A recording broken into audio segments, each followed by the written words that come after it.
It's 8 a.m. from Fox 35. This is Good Day.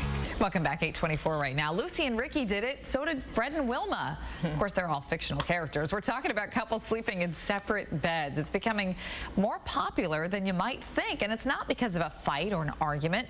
Can separate beds actually help your relationship? Joining us now with more on that is marriage and relationship expert Janie Lacy. Good to see you. Thanks so much for coming in. Glad to be here. All right, so here's an interesting statistic. According to the National Sleep Foundation, nearly 1 in 4 couples are sleeping in separate beds, and that number is expected to grow. So is it good? Is it bad? What do you think?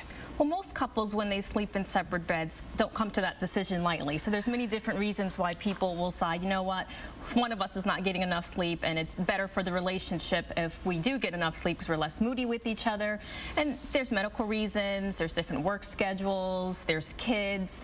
So when couples do come to that decision, they want to make sure they're being intentional in other areas, because if not, then they can be getting enough sleep, but they can be disconnected in other areas. Because over the long haul, I would think that is where you really get into trouble. Okay, let's just try this temporarily maybe, and you know, they go to their separate beds or their separate rooms because, oh, somebody has a snoring problem, or I have to get up early tomorrow.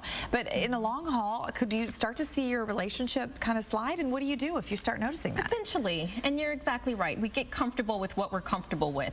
So when it gets to a certain point, if there's less connection, less physical intimacy, less communication, because the bedroom, when you think about it, is what really separates you from being a roommate if you're a couple. Your marital bed is your most intimate place in the house. So if couples do feel like they're getting to that place, they really need to talk about it, because it's used to, if you're two ships in the night, you're used to avoiding each other. So the conversation may not come up if you're comfortable with what you're in. But things happen subtly over time that can put you in a place where you now have other problems. Right. It's not just sleep.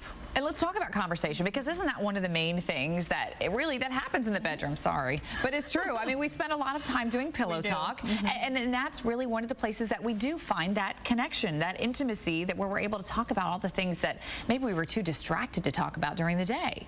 Right, you're comfortable, you're relaxed, you're getting ready to go to bed, you're looking at each other in the eye.